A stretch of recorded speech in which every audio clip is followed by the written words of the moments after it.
আপন আপনি করছো যারে সে তো আপনি না,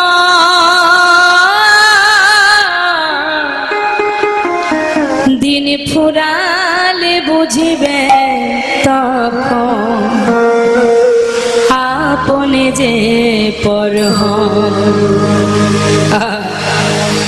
ভাই বলো বন্ধু বলো কেউ তো কারণ ওরে মন কেউ তো কারণ ওরে দু চার দিনের দেখা শোনা, শুধু দু চার দিনের দেখা শোনা, পথের পরিচয়। কি বললেন মা?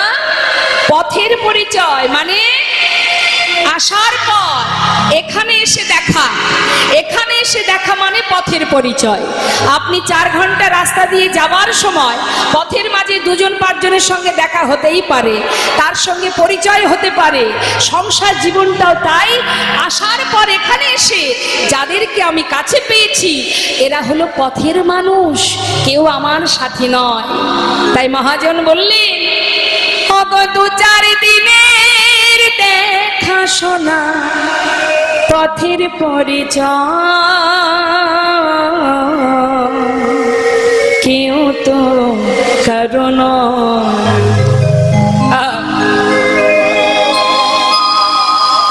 মাত্র 2 দিনের পরিচয়, যখন তখন সংসার জীবন থেকে তুমি আঘাত পেতেই পারো। যাকে জীবন দিয়ে ভালোবাসছো সেও তোমাকে আঘাত দিতে পারে, কিন্তু জগতে একজন আছে। হরি বল হরি বল। ইহ জগতের মানুষ আমরা প্রতিটা মুহূর্ত পরিস্থিতির সাথে সাথে আমরা বদলে যাই। তার প্রমাণ একটা ছোটখাটো দৃষ্টান্ত দিয়ে বোঝাই মা। একটা শিশুর সামনে, ছোট্ট একটা বাচ্চার সামনে যদি দামি খেলনা আর অনেক টাকা দেন, দেখবেন বাচ্চা কোনটা আগে নেবে? একটা শিশু কোনটা আশ্রয় করবে? দামি খেলনা আর টাকা আছে, এত টাকা রেখেছেন সামনে, কোনটা ধরবে? খেলনা। সে টাকা নেবে না, কিন্তু আগে গিয়ে খেলনাটা ধরবে। তার মানে তার সেই বয়সের আশ্রয় খেলনা। যখন সে আরেকটু বড় হবে, আরেকটু বড় হলে তার আশ্রয় বদলে যাবে। সে কি নেবে তখন? লেখাপড়া। সারাদিন বই খাতা নিয়ে ছুটবে। মা বাবা কি বলবে? বাবা শুধু পড়াশোনাটা ঠিকঠাক করা, আর কিচ্ছু দরকার নেই। তার মানে তার আশ্রয় বদলে গেছে। তো কখন বদলেছে? সময়ের সাথে সাথে। হ্যাঁ, তার মানে 2 বার বদলালো। একই ব্যক্তি 2 বার বদলে গেলাম, তাই তো? আবার সেই ব্যক্তি যখন আরো বড় হবে, যখন বিবাহ হবে, ছেলে মেয়ে হবে, তখন কি সে আর খেলনা নিয়ে বসে থাকবে? তখন তার আশ্রয় আবার বদলাবে, পরিস্থিতি বদলে দেবে। পরিস্থিতি কোথায় নিয়ে যাবে? আশ্রয় করবে কি? টাকা। কোথায় পাবো টাকা? ছেলে মেয়ে আছে, ঘরে পরিবারে মা বাবা আছে, তাদের মুখে অন্ন জোটাতে হবে। দেশে হোক বিদেশে হোক টাকার পিছনে ছুটবে। তার মানে এক জীবনে বাবা 3 বার বদলে গেলাম আমরা। তার মানে কতবার বদলাচ্ছে মানুষ? সেই ব্যক্তি যখন আবার বৃদ্ধ হয়ে যাবে, মনে করুন চলার শক্তি আর নেই, ঘরের এক কোণে পড়ে থাকে, কেউ দিনে খেতে পারে, না হলে আর চলতে পারে না। তখন যদি কোনো ব্যক্তি তাকে 1 লাখ কি 2 লাখ টাকা দিয়ে বলে যে মা কি বাবা, আপনার মনে অনেক স্বপ্ন ছিল, আপনার এখনো পূর্ণ হয়নি, তা আপনাকে এই 2 লাখ 5 লাখ টাকা দিচ্ছি, আপনার মনে যা যা বাসনা আছে আপনি পূর্ণ করে নিন, কিন্তু একটা শর্ত, যে কদিন আপনি আর বাঁচবেন এই কয়দিন আপনি আপনার পরিবারকে আর পাবেন না। কি চাইবে মা? শেষ বয়সে মাতা পিতা কি চান? টাকা নিয়ে চলে যাবে ছেলে মেয়ে ছেড়ে?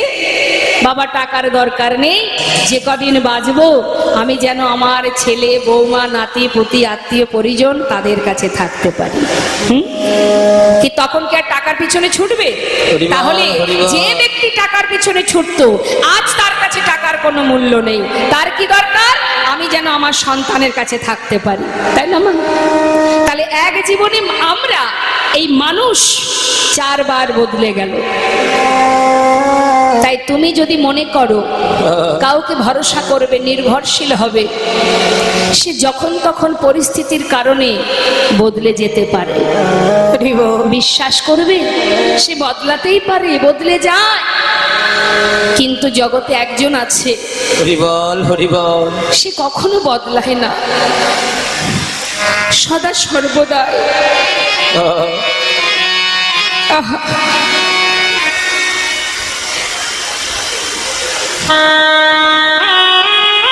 জন্ম থেকে মৃত্যু পর্যন্ত তোমাকে পাঠানোর মাত্রই, তোমাকে নিয়ে যাওয়া পর্যন্ত সে সর্বদাই হরিবল হরিবল, আমাদের মাথার উপরে আছে, ছায়ার মতো আছে, সুখে আছে দুঃখে আছে।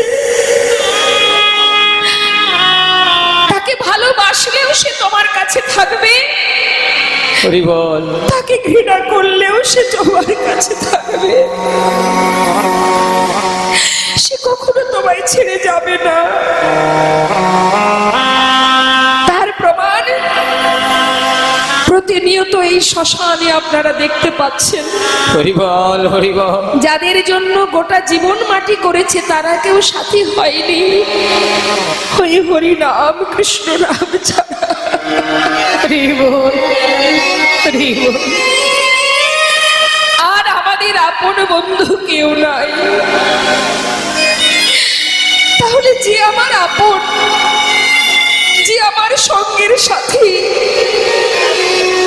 যে সুখে দুঃখে সর্বদাই আমার কাছে আছে, বিশ্বাস যদি করতে হয় তাকে করব, ভরসা যদি করতে হয় তাকে করো, নির্ভরশীল যদি হতে হয় তার প্রতি নির্ভরশীল হও। এ জগতে আর কারোর প্রতি আশা করো না কিছু। তুমি তোমার দায়িত্ব পালন করো, কিন্তু ভরসা করো না। তাই আমাদের ইহ জগতে আমাদের মুক্তির পথ এই মহামন্ত্র, এই হরিনাম। চলতে ফিরতে মুখে নাম করো, হাজার হাজার বাধা বিপদ থেকে তুমি উদ্ধার হয়ে যাবে। হরিনামের মহিমা স্বরূপ এক ভক্ত, রাম ভক্ত তুলসী দাস, তিনি খুব সুন্দর একটি ভজন করেছেন। আমি গাইব, কি বলছে রাম ভক্ত তুলসী দাস। তুলসী দাসের ভজন।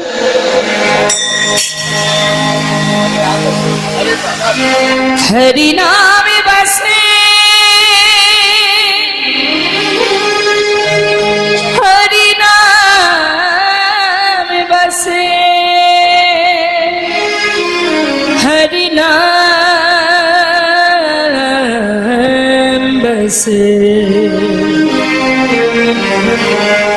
जिनके हृदय हरि नाम बसे, जिनके हृदय हरि नाम बसे, जिनके हृदय हरि नाम बसे, तिनि यार का नाम लिया ना लिया, तिनि यार क्या नाम लिया ना लिया रे, जिनके हृदय हरि नाम बसे, जिनके हरि बोल नाय गुण हरि बोल नाम बसे।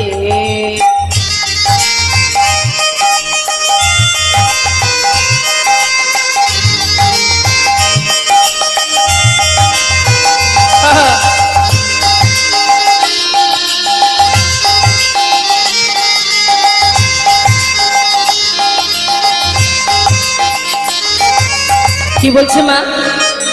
जिनके हृदय हरि नाम बसे তিনি और का नाम लिया ना लिया, অর্থাৎ যে হরিনামকে জপ করে, হরিনামকে সার করে, তার আর কোনো মন্ত্র জপ করা লাগে না।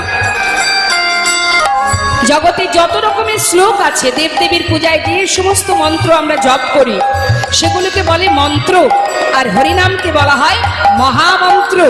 তাই মহামন্ত্র জপ করলে আর কিছু করতে হয় না। এবার কি বলছেন শুনে রাখো। जिनके द्वारे परी गंगे बहे,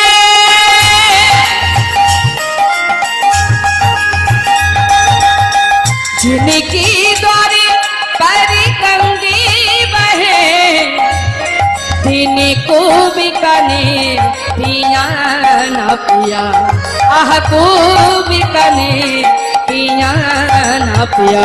जिनके হৃদয়ে হরি নাম বসে, जिनके हृदय हरि नाम बसे। কি বললেন? বললেন যেখানে গঙ্গা আছে সেই গঙ্গা ছেড়ে কেউ পাতকুয়ার জল গ্রহণ করবে? পাতকুয়ার জল নিশ্চয়ই কেউ খাবে না যদি গঙ্গা সামনে থাকে। যেখানে গঙ্গা বাঁধা, বললেন জিনকে দ্বারে, যার দরে মানে যার দরজায় গঙ্গা বাঁধা, সেই পাতকুয়ার জল কেনই বা ব্যবহার করবে, কেনই বা সেবা করবে? আরো কি বললেন মহাজন? বললেন যিনি কামে কিয়া, যিনি কামে কিয়া, যিনি কামে কিয়া, যিনি কামে কিয়া, যিনি কামে কিয়া পরমারথ কা,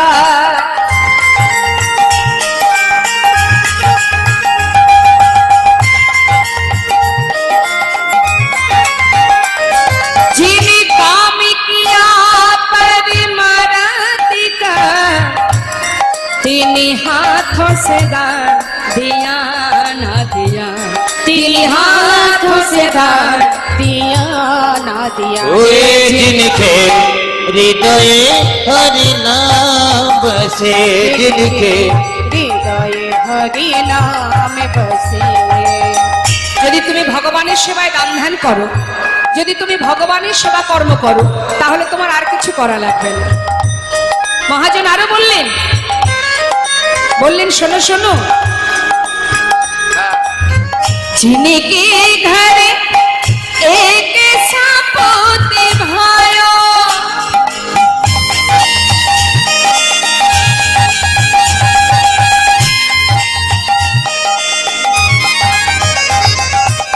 जिनके घर एक सापोते भायो, তিনি লাখ কাপত ভায়া না ভায়া, আহা লাখ কাপত ভায়া না ভায়া।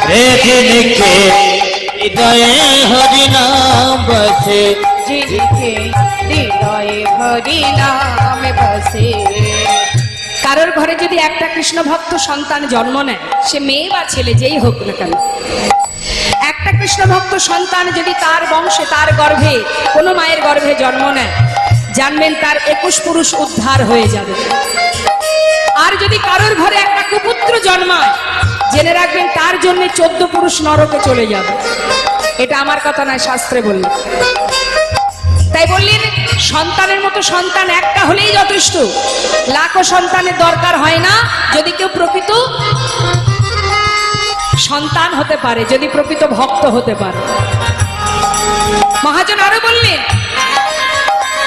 যিনি মাতা পিতা কি সেবা করে,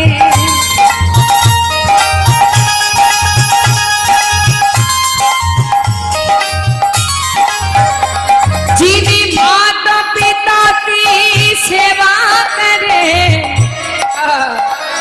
কত সুন্দর কথা মা।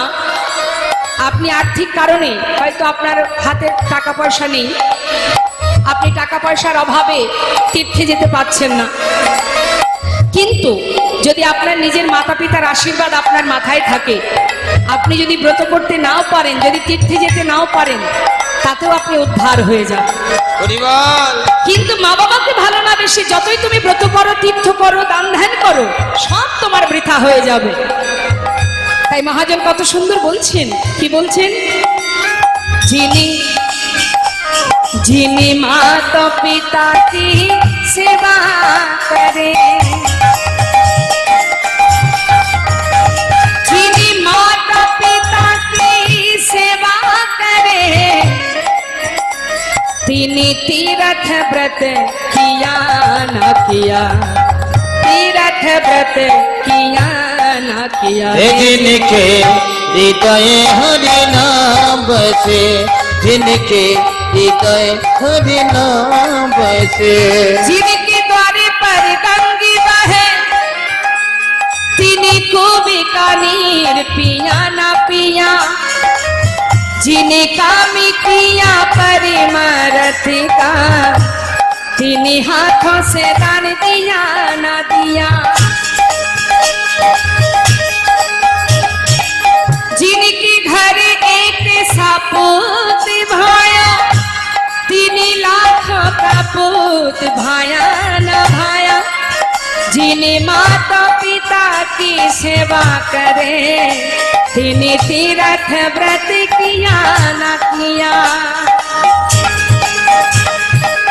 तुलसीदास विचार कहे, तुलसीदास विचार कहे, तुलसीदास विचार कहे, तेरा दीवाने किया न किया रे, हृदय हरि नाम बसे। जिनके हृदय हरि नाम बसे, जिनके हृदय हरि नाम बसे, जिनके हृदय हरि नाम बसे। তাই তো আজ আমার করুণাময় গৌর সুন্দর হাজার আঘাত হাজার যন্ত্রণা সয়েও কলিহত জীবের উদ্ধারের জন্য তিনি এই হরিনাম জীবের দ্বারে দ্বারে অলিতে গলিতে ঘাটে মাঠে হাটে সর্বত্র তিনি দিয়ে যাচ্ছেন। বেজীব ধরলাও গ্রহণ করো, হরিনাম করো। আজ নদিয়ার চাঁদ গৌর সুন্দর ভক্তগণকে সঙ্গে করে নিয়ে ভাগ্যবতী সুরধনী গঙ্গার তীরে মনের আনন্দে ভক্তগণকে নিয়ে হরিনামের খেলা করছেন। তা তিনি হরিনামের খেলা করছেন আর জগৎ জীবকে নাম করাচ্ছেন, বলাচ্ছেন, রে জীব হরিনাম করো, কলিযুগে নাম ছাড়া নাহি আর ধর্ম, সর্বধর্ম সার নামেই শাস্ত্রমন। এই হরিনাম করলে কি হবে মা? যদি কলিহত জীব, এই কলির জীব যারা 84 লক্ষ জনী ভ্রমণ করে এই মর্তধামে মনুষ্যকুলে জন্ম পেয়েছি, আমাদের একদিন দুদিনের সাধনার ধন নয় বাবা এই দেহটা।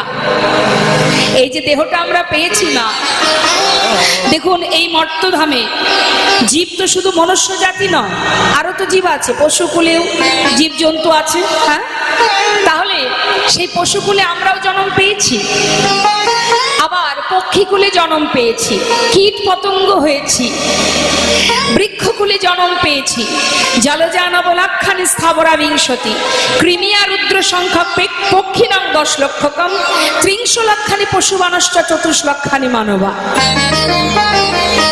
তাহলে একটু ঠান্ডা মাথায় আমাদের ভাবতে হবে যে জগতে যত রকমের জীবজন্তু বৃক্ষ আদি যা কিছু আছে, সব কিছু যখন আমরা হয়েছি, আমরা সেই জন্ম পেয়েছি, সেই সময় একটা মানুষ যা করতে পারে, একটা বনের পশু কি সেটা পারে, একটা বৃক্ষ সেটা পারে। তা আমরা যখন সেই জন্ম ধারণ করেছিলাম আমরা পারিনি। একটা মানুষ ভগবানের সেবা দেন, ভগবানের নিজের অন্তর মাঝে বুকের মাঝে জড়িয়ে ধরে তাকে ভালোবাসতে পারে, চাইলে ভগবানকে নিয়ে কত রকমের, দেখুন অনেকে আছে, অনেক ভক্ত দেখবেন স্নান করাচ্ছে, সেবা দিচ্ছে, হ্যাঁ সাধু সঙ্গ করছে, ভগবানের সেবা দিচ্ছে, কত রকমের আনন্দ পাওয়া যায়। মনুষ্যকুলে জন্ম পেলে এগুলো সম্ভব, কিন্তু একটা পশু তো সেটা পারে না, একটা বৃক্ষ সেটা পারে না। তো আমরা যখন সেই সমস্ত জীবজন্তু কীট পতঙ্গ হয়েছিলাম তখন আমরা ভগবানের কাছে কেঁদেছিলাম, কেন না পশুকুলে জন্ম দিও না, বৃক্ষকুলে জন্ম দিও না, হে প্রভু জন্ম যদি তুমি দেবে তাহলে মর্তধামে তুমি আমাকে মানব কুলে জন্ম দাও। হরিবল হরিবল। মানব দেহ পেলে কি হবে না, মানব দেহ পেলে বদনে হরি নাম করা যায়, দোহাত দিয়ে তোমায় সেবা করা যায়। হ্যাঁ, এগুলো চেয়েছিলাম বলে পেয়েছি, সাধনা করেছি তাই পেয়েছি, কিন্তু সময় খুব কম মা। পরীক্ষায় মাত্র 3 ঘন্টা সময় পাওয়া যায়, কিন্তু সেই 3 ঘন্টা পরীক্ষার জন্য লেখাপড়া করতে হয় 1 বছর ধরে, তাই না? তাহলে 1 বছর কষ্ট করে সময় পাচ্ছি 3 ঘন্টা। আমরা 84 লক্ষ 80 লক্ষ জনই কীট পতঙ্গ হয়েছি, 4 লক্ষ মানব জনম। তা এই যে আমাদের কলিহত জীবের পরমায়ু কতটুকু? 100 বছর। এর মধ্যেই আমাদের ভজন সাধন করে গোবিন্দ চরণে পৌঁছাতে হবে। তাহলে সময় কিন্তু খুব কম। এই অল্প সময়ের মধ্যে আমরা যদি অবহেলা করে নষ্ট করে দিই, হেলায় সময় নষ্ট করে দিই, শাস্ত্রী বললেন দিবস রজনী আবলো তাবলো পাঁচালো পড়িতে পারো, তাহার ভিতরে একবারও কি গোবিন্দ বলিতে না। হরিবল হরিবল। দেখবেন আমরা আন কথায় মেতে থাকতে ভালোবাসি, বাসি না? এখানে যত ভক্ত এসেছে সবাইকে আর মন দিয়ে কীর্তন শুনবে মনে হয়? কেউ এসেছে একটু টাইম পাস করতে, কেউ এসেছে আশেপাশে পাড়ার খবরাখবর নিতে, আবার কেউ এসেছে কীর্তন শুনতে। যারা প্রকৃত কীর্তন শুনতে আসবে তাদের মাথাটা এদিক থেকে এদিকে যাবে না, সোজা থাকবে, যেখানে কৃষ্ণ কথা হচ্ছে সেই দিকে তার লক্ষ্য থাকবে। কিন্তু যার মন চিত্ত যার চঞ্চল, সে কিন্তু সর্বক্ষণ তার মনটা এদিক ওদিকে ঘুরবে। তা মাগো, ভক্ত হওয়া সহজ কথা নয়। এত সাধনার ধন কলিযুগে বৈষ্ণব মহাজন বললেন কৃত্যে যদ্ধায়তে বিষ্ণু ত্রেতায় যজ্জতে মক্ষ দাপরে পরিচর্যং কল তদ্ধরি সংকীর্তনং। হরিনাম করো, হরিনাম মহামন্ত্র জপ করো, তাতে কি হবে? হরিনাম করলে কি হবে? শাস্ত্রী বললেন দান ব্রত তপতীর্থ ক্ষেত্রাদি নাঞ্ছা যায় স্থিতা সত্যয় দেব মহাতাং সর্বপাপ হর শোভা রাজস্ব অশ্বমেধানং জ্ঞান অধ্যত্ত বস্তন আকৃষ্ট হরিনামে স্থপিত শেষ নামেশু। তার মানে আপনি যদি দান করেন, দান করলে আপনি পুণ্য অর্জন করছেন, ব্রত করছেন তাতে পুণ্য অর্জন হচ্ছে, যজ্ঞ করছেন পুণ্য অর্জন হচ্ছে। তো কেউ দেখবেন লক্ষ্মী পূজা করে, মা লক্ষ্মীকে ভালোবাসে, কেউ শক্তি সাধনা করে মানে মা কালীকে ভালোবাসে, কেউ সৌর সাধনা করে, কেউ শিব সাধনা করে, কেউ গণেশ পূজা করে। যে যাকেই ভালোবাসুক তার আলাদা আলাদা বাবা ফল আছে, কি আপনি পুণ্য অর্জন করছেন, আলাদা আলাদা ফল। কিন্তু যদি কোনো জীব এই মহামন্ত্র জপ করতে পারে, এক হরিনামের মধ্যেই যত রকমের জগতের ব্রতের পুণ্য অর্জন হয়, আলাদা আলাদা পুণ্য অর্জন হয়, সব রকমের পুণ্য একমাত্র হরিনামেই লাভ করা যায়। নিতাই গৌর হরিবোল হরিবোল। তাহলে বেশি কষ্ট করার কি দরকার? সহজ উপায় আছে তো আমাদের।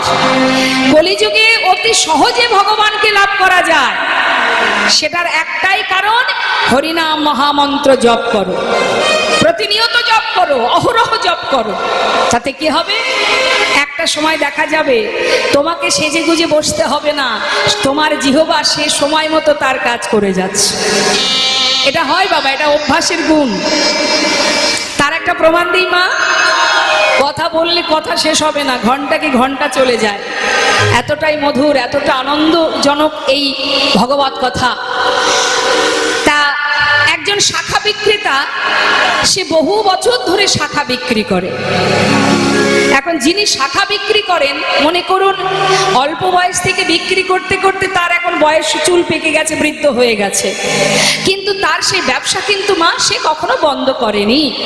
এই কথাটা বলার কারণটা ভালো করে বুঝবেন। উদ্দেশ্য তো একটা আছে, উদ্দেশ্য ছাড়া কিন্তু কোনো রকম কোনো দৃষ্টান্ত হয় না। তা এখন সেই বৃদ্ধ বাবা মাথায় করে শাখা নিয়ে 30-35 বছর 40 বছর ধরে ব্যবসা করছে, মুখে একটাই তার কথা, গ্রামগঞ্জে যায়, অলিতে গলিতে পাড়ায় পাড়ায়, আর মুখে কি বলে? শাখা আছে, শাখা নেবে গো। এই যে তার বদনে বলা, কত বছর চলছে বাবা, বছর কি বছর, 40 বছর ধরে। এইভাবে বলতে বলতে সেই বৃদ্ধ বাবা মাথায় করে শাখার ঝুড়ি নিয়ে ফাঁকা মাঠের মধ্যে গেছে। ফাঁকা মাঠের মধ্যে গিয়ে যখন তিনি চিৎকার করছে, শাখা আছে শাখা নেবে গো, শাখা আছে শাখা নেবে গো, এমন সময় সেই পথে একজন ভদ্রলোক আসছে। সে বলছে, এই যে ও বাবা, আরে এখানে তো কোনো মানুষের বসবাস নেই, ফাঁকা মাঠের মধ্যে এখানে শাখা নেবে গো শাখা নেবে গো কেন বলছো? আরে বাবা, আগে গ্রামে যাও, তারপরে না হয় বলবে। সেই বৃদ্ধ বাবা বলে উঠলেন, জানো খোকা, কয়েক বছর, একদিন দুদিন নয়, বছর কি বছর, 40 বছর ধরে মুখে এই কথাটা বলতে বলতে এমন অভ্যাস হয়ে গেছে, হরি বল। আমি তো আর বলছি না গো, আমার ইন্দ্রিয়, আমার জিহ্বা সে তার কাজ করে যাচ্ছে, সে বলেই যাচ্ছে। তাই লোকজন থাকুক আর ফাঁকা ময়দান হোক, তাতে সেটা তো আমি দেখতে পাচ্ছি না, সেদিকে আমার লক্ষ্য নেই। এটা ফাঁকা জায়গা না লোকালয়, সেদিকে আমার লক্ষ্য নেই। আমার জিহ্বা সে তার কাজ করে যাচ্ছে। এটা হচ্ছে অভ্যাস মা, যে যেটা অভ্যাস করবেন, আপনি যেটা অভ্যাস করবেন আপনার সাথে সেটাই চলবে। তাই শাস্ত্রে বললেন যে হরিনাম এমনই তার মাহাত্ম্য, হরিনাম যদি জপ করা যায়, মহামন্ত্র জপ করলে একটু একটু করে তুমি তোমাকে চিনতে পারবে, জানতে পারবে কি আমার পরিচয়, আমি কোথা থেকে এসেছি, কি আমার করণীয়, কি পরিচয় আমাদের। মা বলুন, আপনার কাছে জিজ্ঞাসা করি, আপনার বাড়ি কোথায়? আপনাদের কাছে জিজ্ঞাসা করছি, বলুন আপনাদের বাড়ি কোথায়? জোরে বলবেন। হ্যাঁ, করিমপুর। আচ্ছা, তাহলে আপনাদের বাড়ি করিমপুরে, জলঙ্গিতে। আচ্ছা, তাহলে এখন আপনাদের বাড়ি করিমপুর, এর আগে কোথায় ছিলেন? জানেন না। যখন আমরা মারা যাব, মানে আপনি মারা যাবেন, মরে তো সবাই যাব, তা মৃত্যুর পরে কি সেই করিমপুরেই থাকবো? কি গো মা, জলঙ্গিতে থাকবো? থাকবো না। হরি বল। তাহলে এর আগে কোথায় ছিলাম জানি না, আবার এর পরে কোথায় যাব সেটা জানি না। তো যেখান থেকে এসেছিলাম যাব তো সেইখানে, আর সেটাই আমাদের প্রকৃত ঘর, সেটাই আমাদের ঠিকানা। এখানে কাউকে ঠিকানা জিজ্ঞাসা করলে হয়তো তার বায়োডাটা, মানে আধার কার্ড বার করে দেবে, এই দেখো ভাই আমার ঠিকানা এই, তাই না? কিন্তু বাবা, আধার কার্ড কি চলবে সেখানে? আমার যেখান থেকে এসেছি সেখানে আধার কার্ড দেখালে হবে? তাহলে আমার ঠিকানা কোনটি সেটা আমাদের জানতে হবে। আর আমাদের কাজটা কি? কি কাজ আমাদের? যে চাকরি করার জন্য এখানে আসা, সেই চাকরিটা কি? কৃষ্ণ ভজিবার করে। কোথায় এসেছি? সংসারে এসেছি তো। হরি বল। তাহলে বড়াই করে যে বলেন সবাইকে ডেকে ডেকে, আর বলিস না ভাই সংসার করেছি। কি সংসারকে আপনারা করেছেন? কেউ করেছি আমরা সংসার? সংসার তো আগে থেকে ছিল, তার মাঝখানে আমি এসেছি। তাহলে সংসার আমরা কেউ করিনি। কৃষ্ণ ভজিবার করে সংসারে আইন, অর্থাৎ সংসার ছিল, আমি সেখানে এসেছি। আবার আমি যখন মারা যাব, সংসার আমার সঙ্গে যাবে? সে তো থেকেই যাবে। হ্যাঁ, তাহলে সংসার আমরা কেউ করিও নি, সংসার আমরা কেউ নিয়ে যাবও না। হ্যাঁ, এসেছি যে উদ্দেশ্য ভগবানের চরণে কৃষ্ণ ভজিবার তরে, মানে ভগবানের চরণে দাসত্ব করবার জন্য আসা। আমরা যে ভগবানের চরণের দাস। দাসেদের কাজ কি মা? যারা বাড়িতে কাজের লোক রাখেন আপনারা জানেন তো, দাস দাসীদের কাজ কি? আপনার মানে মালিকের সেবা যত্ন করা, মালিকের কর্ম করা, মালিকের দেখভাল করা, এটাই তো দাস দাসীদের কাজ। তাহলে আমরা যদি ভগবানের দাস দাস হব, আমরা যদি ভগবানের দাসী হব, আমাদের কি করণীয়? তার সেবা করা, তার দেখাশোনা করা, তারকে ভালো রাখা, সেটাই তো আমাদের কাজ। কিন্তু আমরা কি তার সেবা করি? চাকরি করব বলে এসেছিলাম, করছি কি ঠিকঠাক চাকরিটা? তাহলে আমরা কিন্তু আর ভগবানের দাস কেউ নই। এখানে এসে ভুল করে আমরা সবাই মিছে মায়ায় বদ্ধ হয়ে সবাই মায়ার দাস হয়ে বসে আছি। নিতাই গৌর হরিবল। হরিবল হরিবল। এই জন্যই, এর কারণেই আমাদের ত্রিতাপ জ্বালা ভোগ করতে হয়। কারণ আমরা তো ভুলে গেছি, কথা দিয়েছিলাম যে ভবে এসে ভুলে গেছি। সন্তানের আদর পেয়ে, পরিবারের ভালোবাসা পেয়ে সব ভুলে গেছি, ভেবেছি এরাই আমার আপন। হরিবল। কিন্তু না, এরা তোমার আপন নয়। বুঝবে কবে? যেদিন তোমার দিন ফুরিয়ে যাবে। আজ আমার প্রভু তিনি সমস্ত ভক্তগণকে নিয়ে সুরধ্বনির তীর আলো করে হরিনামে মত্ত হয়ে আছেন।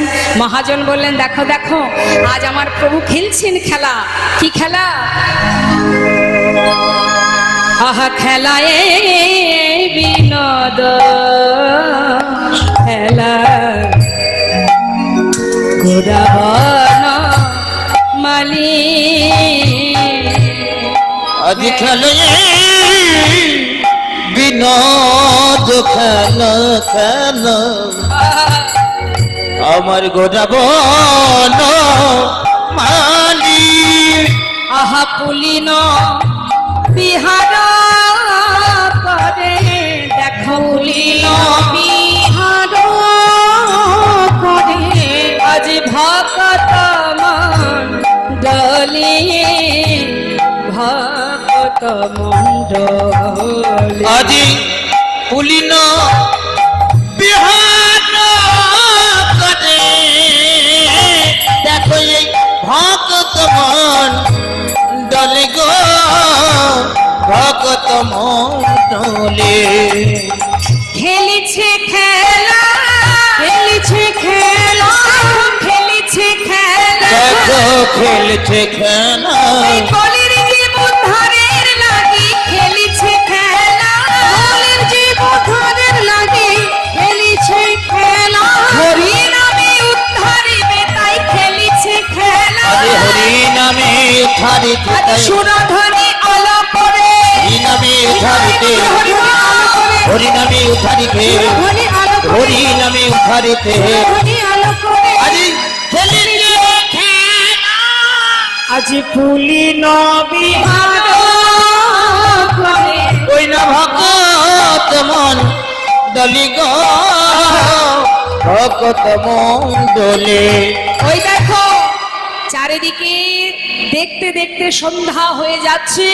তাই গৌর হরি বলছে, ভক্ত আর নয়, এবার ঘরে ফিরতে হবে। দেখো দেখো, আহা দিবায়া বসান হেরি, প্রভু গৃহেতে চলিল।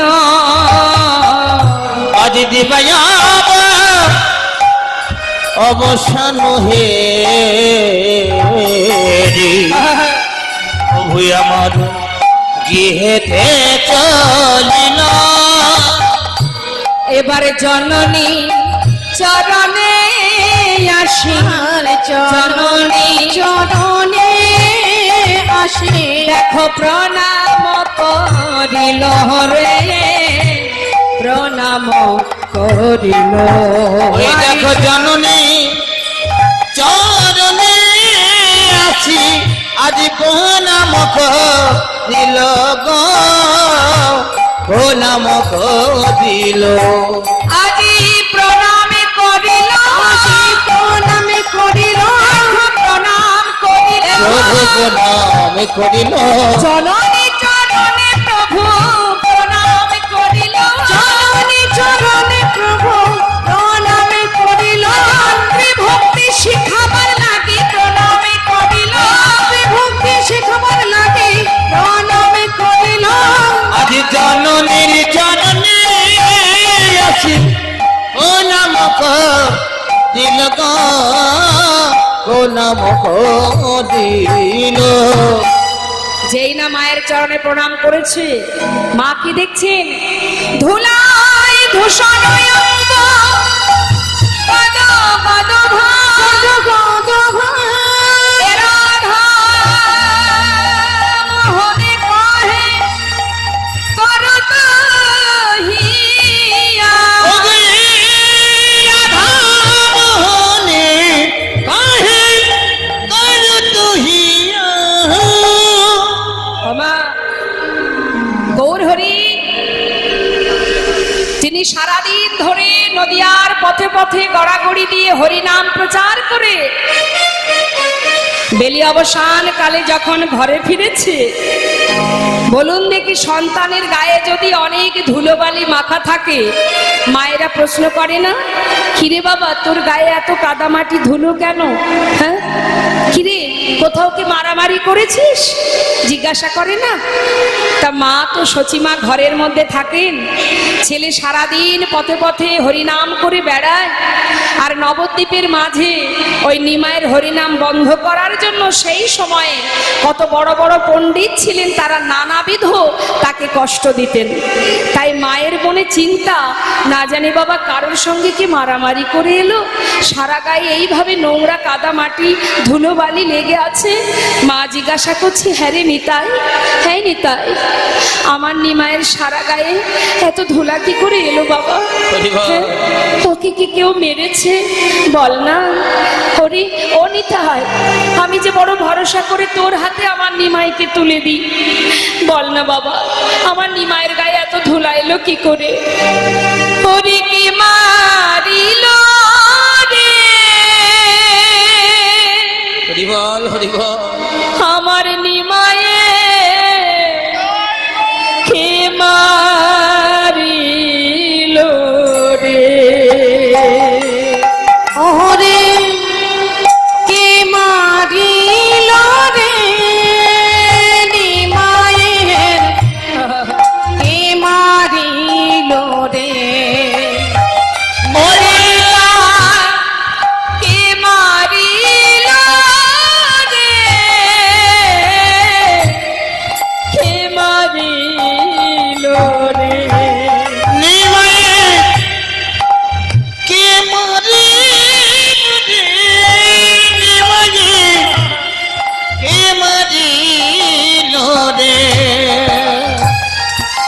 এমন কলঙ্কে কঠিন এমন কমলঙ্গে কঠিন, এমন কলঙ্কে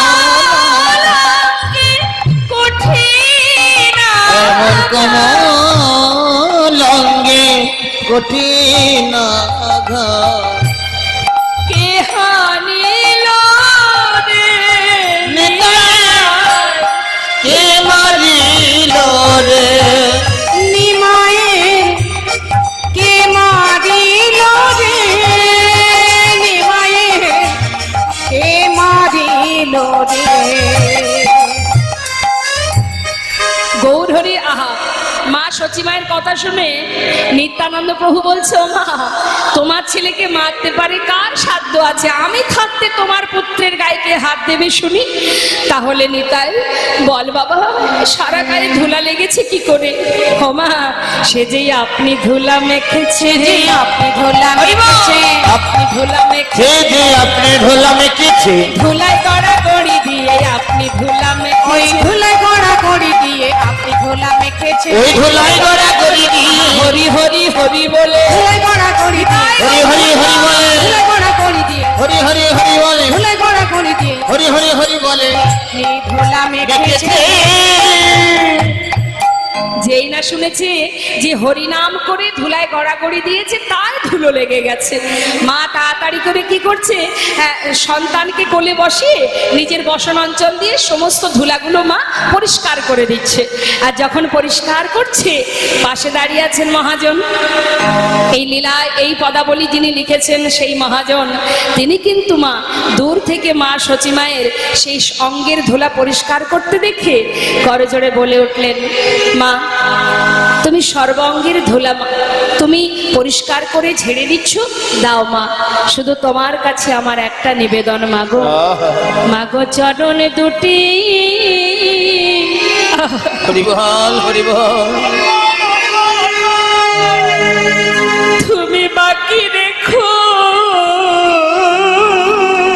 মাগো চরণ দুটি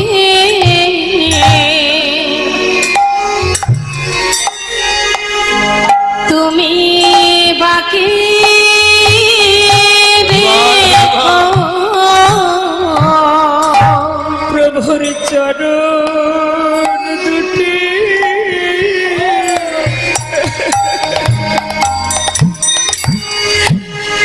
তুমি বাকি রেখো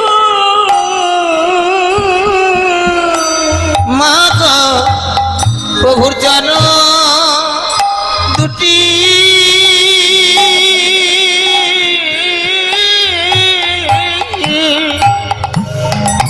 তুমি বাকি রেখো।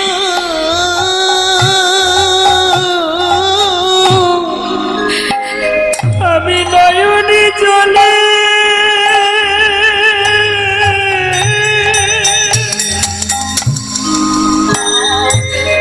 মা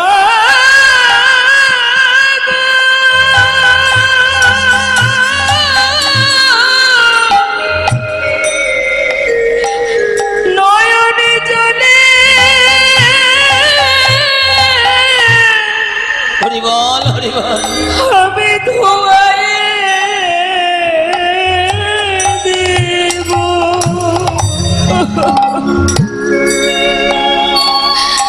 ওগো মা গো।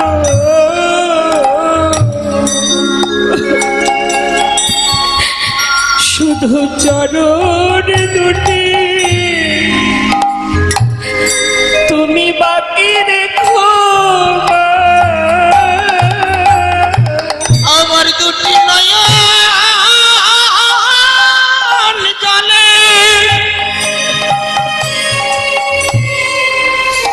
মা গো, আমি ধোয়াই দেব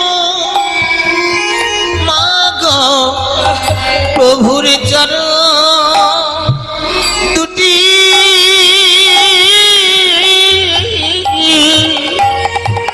তুমি বাকি রেখো। বড় আশা নিয়ে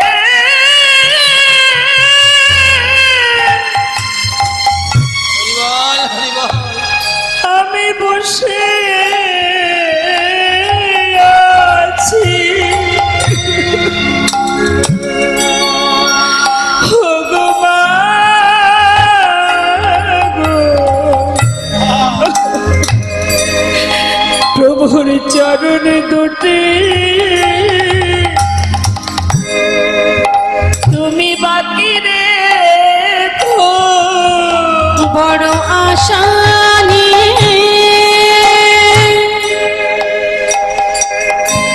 আমি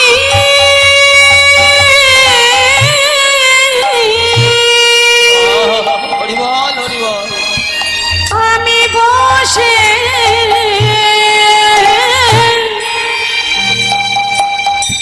বসে আছি আমি আর কিছু চাই না মাগো। শুধু চরণ দুটি বাকি রেখো আমি আর তো কিছু চাই না শুধু চরণ দুটি তুমি বাকি কত রেখো আশা করে বসে নয়ন আছি জলে চরণ ধোয়াইয়ে দেব কত আশা করে বসে আছি নয়ন জলে চরণ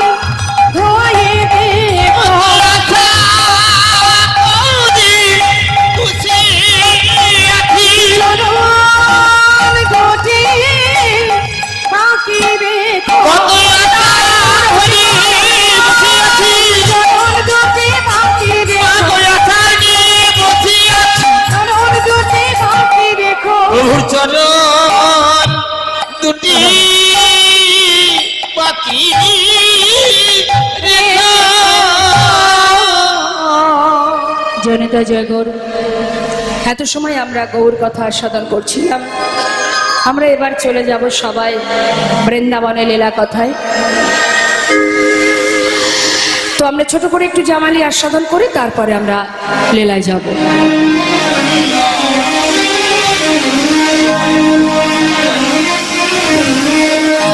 আহা করো তহি আশ রে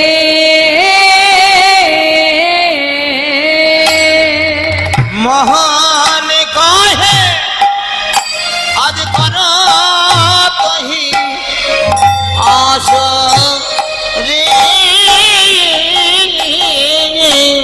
মোহন কহে করো তোহি আসে রে মোহন কহে আজ কর তহি আস রে মোহন কহে করো তোহি আসে রে মোহন কহে করো তোহি আস রে মোহন কহে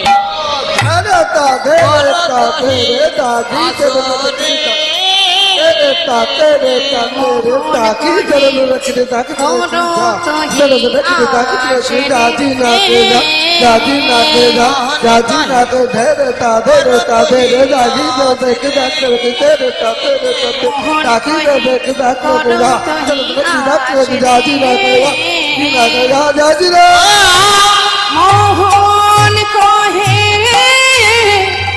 করো তোহি আস মোহন কহে করত হি আসরে মোহন কহে করো তোহি আস রে মোহন কহে করত হি আসরে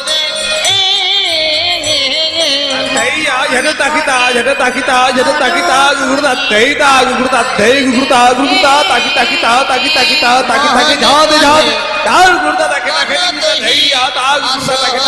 কহে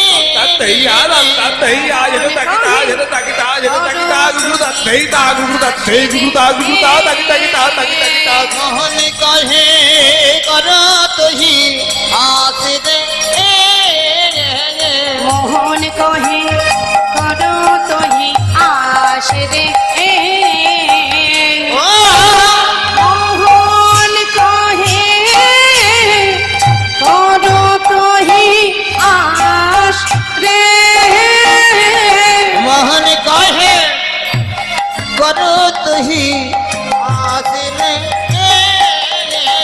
মোহন কহে করো তোহি আস রে মোহন কহে করত হি আসরে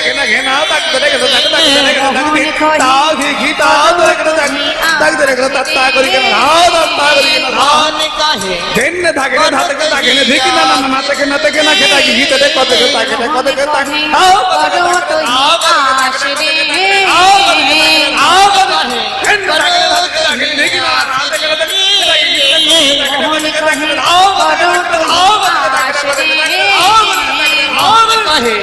করত হি আসরে মোহন কহে করো তোহি আস রে ও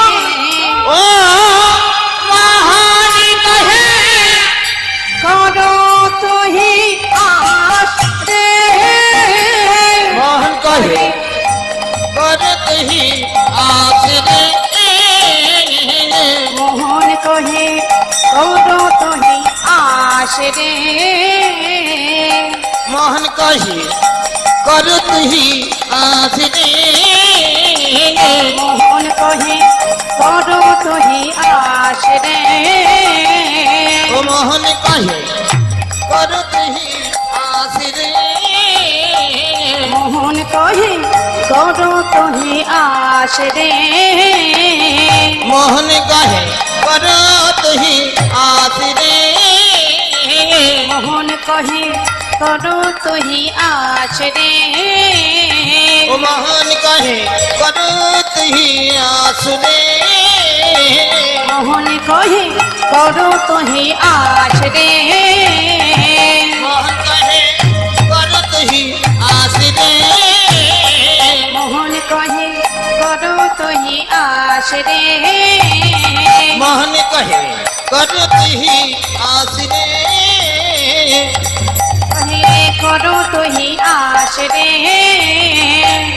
কহে করো তুহি আস রে মোহন কহে করো তুহি আসরে মোহন কহে করো তুহি আস রে মোহন কহে করো তুহি আসরে মোহন কহে করো তুহি আস রে মোহন কহে করো তুহি আসরে মোহন কহে করো তুহি আস রে ও মোহন কহে করো তুহি আসরে মোহন কহে করো তুহি আস রে মোহন কহে করো তুহি আসরে মোহন কহে করো তুহি আস রে মোহন কহে করো তুহি আসরে হ্যাঁ মোহন কহে করো তুহি আসরে হ্যাঁ মোহন কহে করো তুহি আসরে হ্যাঁ মোহন কহে করো তুহি আসরে ও ও ও জয় নিতাই গো সীতানা প্রেমানন্দে নিতাই গৌর হরি বল। নিতাই গৌর হরিবল হরিবল গৌর হরিবল। চলুন যাই আমরা একটা ভজন শুনতে শুনতে সবাই লীলায় চলে যাব।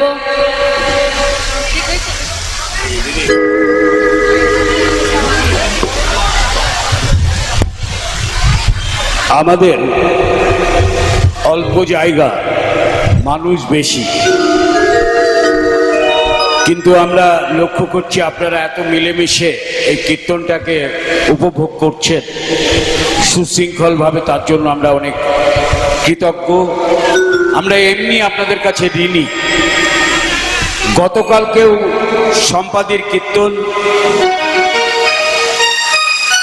আমাদের ভারত মাতার বীর সন্তান অরূপ কর্মকার সহ ভারতের বিভিন্ন শহীদের প্রতি আমরা শ্রদ্ধা জানাতে আমাদের কমিটির থেকে এবং আজকে আমাদের প্রয়াত দিনের বিগত দিনের প্রয়াত সমস্ত সদস্য আর সদস্যদের অকাল মৃত্যুতে যাদেরকে আমরা হারিয়েছি, আমরা দেখবেন একটা ছবি প্রদর্শনী করি। তৎসহ আমরা যাদের হারিয়েছি তাদের আমাদের মধ্যে আজ নেই, তারা আমাদের সক্রিয় সদস্য ছিলেন। তাদের আত্মার শান্তি কামনার্থে আমরা এই পালাটি সম্পূর্ণভাবে কমিটির থেকে প্রায় লক্ষাধিক টাকা ব্যয়ে আমরা সম্পাদিকে এই কীর্তন পরিবেশনের জন্য আহ্বান করেছিলাম। তিনি আমাদের আহ্বানে সাড়া দিয়ে গতকাল এবং আজকে কীর্তন পরিবেশন করছেন। এই অনুষ্ঠানের বার্তা সারা পশ্চিমবাংলায় গতকাল নয়, দুদিন আগে থেকেই ছড়িয়ে গিয়েছে টেলিভিশনের নিউজ চ্যানেলের মধ্য দিয়ে। আজকে আনন্দবাজার পত্রিকায় এই খবরের এই বার্তা তারা প্রকাশ করেছেন, আমরা কৃতজ্ঞ। আমাদের এই মঞ্চে এসেছিলেন মাননীয় সাংসদ, কৃষ্ণনগর প্রাক্তন বিধায়ক, করিমপুরের মহুয়া মৈত্র মহাশয়া। আপনারা যারা আজকে চটে বসে আছেন, পলিথিনে বসে আছেন, আগামী দিনে দেখবেন এই শ্মশান চত্বরটা পুরো পেপার ব্লক দিয়ে আরো সুদৃশ্য, আরো সুন্দর করে গড়ে তোলা হবে।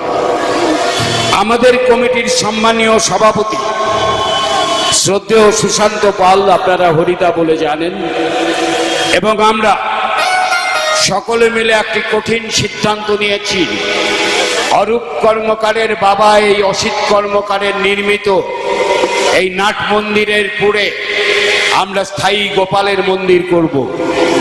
আপনারা যারা এই অনুষ্ঠানকে দান করছেন, তাছাড়াও আপনারা এই মন্দির নির্মাণ করতে আপনারা মুক্ত হস্তে দান করবেন। আমাদের ব্যাংকের নিজস্ব অ্যাকাউন্ট আছে, আপনারা প্রয়োজন মনে করলে অ্যাকাউন্টে টাকা জমা দেবেন। এবং আমরা এই 7 দিন ব্যাপী অনুষ্ঠান করছি আপনাদের কাছে অর্থ সংগ্রহ করে। আমাদের সদস্যরা তারা করিমপুরের 1-2 ব্লক শুধু নয়, নাজিরপুর থেকে জলঙ্গি, সাবরামপুর, মুর্শিদাবাদের নদীর পাড়ে ও প্রান্তে সর্বত্র এই নিষ্ঠাবান কর্মী সদস্যরা জলে ভিজে গায়ে কাদা মেখে মানুষের দুয়ারে দুয়ারে ভিক্ষা সংগ্রহ করে আজকে আমরা 7 দিন ব্যাপী অনুষ্ঠান চালাচ্ছি। আমাদের এটা 7 দিনের অনুষ্ঠান নয়, আমাদের বর্ষব্যাপী অনুষ্ঠান। আজকে 21তম বর্ষ অতিক্রান্ত করে আমরা 22তমে বর্ষে পদার্পণ করেছি। আমাদের ইচ্ছা এবং লক্ষ্য মানুষের মধ্য থেকে মানুষের কাজ করা। আমরা সনাতনপন্থী ভারতবর্ষের মানুষ, শ্রী চৈতন্যের জন্মভূমি পবিত্র মাটির মানুষ আমরা। তাই আমরা কৃষ্ণ নামের মাহাত্ম্যকে আমাদের অন্তরের অন্তঃস্থলে স্থান দিয়েছি। আমরা চাইব আমাদের মধ্যে থেকে সমস্ত অশুভ শক্তি দূর হয়ে যাক, প্রতিটি মানুষ খুব সুন্দরভাবে বেঁচে থাকুক। আমাদের জীবনের জ্বালা এবং যন্ত্রণা অনেক, তবুও আমরা কৃষ্ণ নাম করি, বাউল গান শুনি।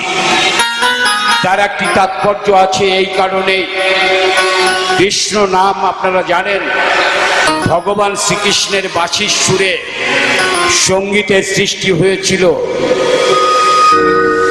একটি সন্তান যখন তার মাতৃজাঠরে থাকে, ভগবান শ্রীকৃষ্ণ তার মায়ের স্তনে দুধের ভাণ্ডার বানিয়ে দেয়।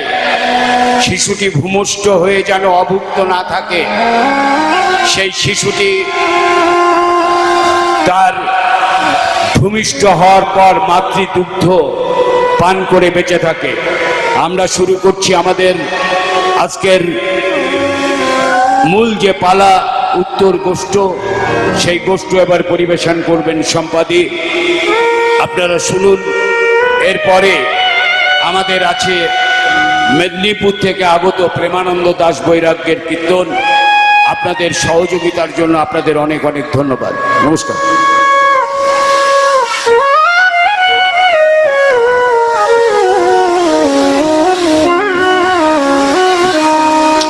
উলুধ্বনি উলুধ্বনি, মায়েদের একবার উলুধ্বনি।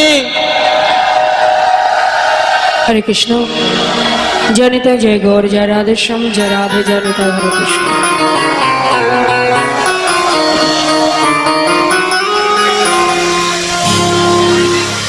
সত্যি সেখানে ভালো লাগছে যে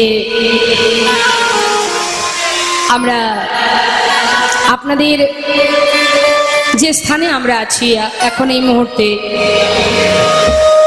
এইখানে আমাদের শেষ ঠিকানা। এই জায়গাতে আমাদের সবাইকে আসতে হবে। তো সেই জায়গায় হরে কৃষ্ণ।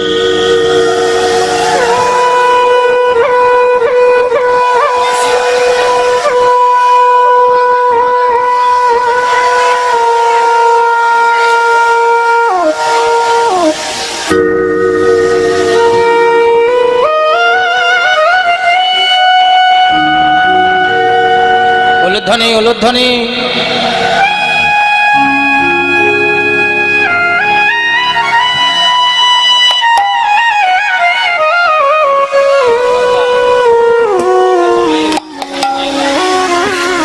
নিতাই গৌর, হরি বল, হরি বল।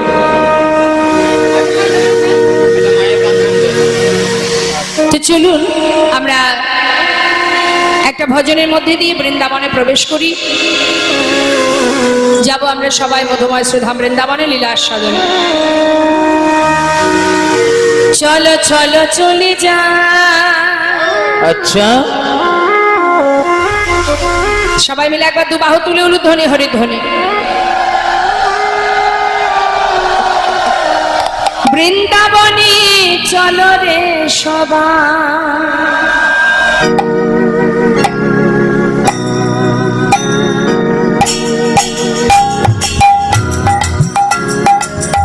সবাই মিলে হাতে তালি দিয়ে চলো চলো চলে যা বৃন্দাবনে চলো রে সবাই। চলো চলো চলে যা বৃন্দাবনে চলো রে সবাই। চলো চলো চলে যাই বৃন্দাবনে চলো রে সবাই। চলো চলো চলে যা বৃন্দাবনে চলো রে সবাই। তীরের সাথে লয়ে আহা শ্রীমতীর সাথে লয়ে হোলি খেলেছে কানে। চলো চলে যায় বৃন্দাবনে চলো রে সবাই। চলো চলো চলে যাই বৃন্দাবনে চলো রে সবাই। রাধে রাধে।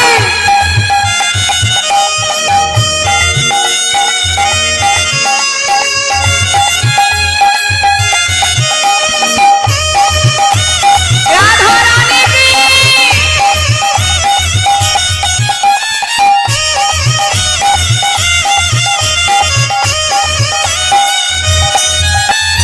বসন্তীর লাগে পরশ গিরিধারীর মনে,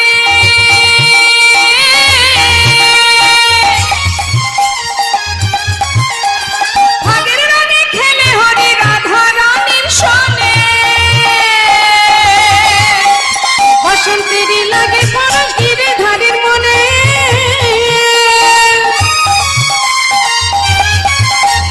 ভাগে গানে খেলে হোলি রাধা রানীর সনে। রঙিন হলো কানুর রঙে, রঙিন হলো কানুর রঙে আয়ানের ঘরণীতে। চলো চলে যায় বৃন্দাবনে চলো রে সবাই। চলো চলো চলে যাই বৃন্দাবনে চলো রে সবাই।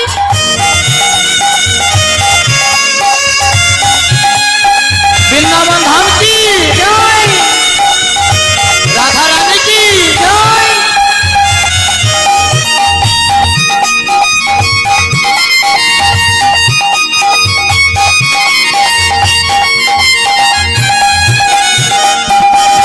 হরি বল রাধে।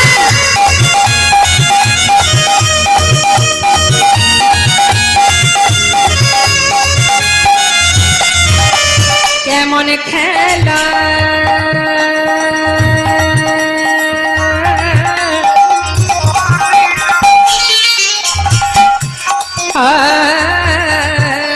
কেমন খেলা,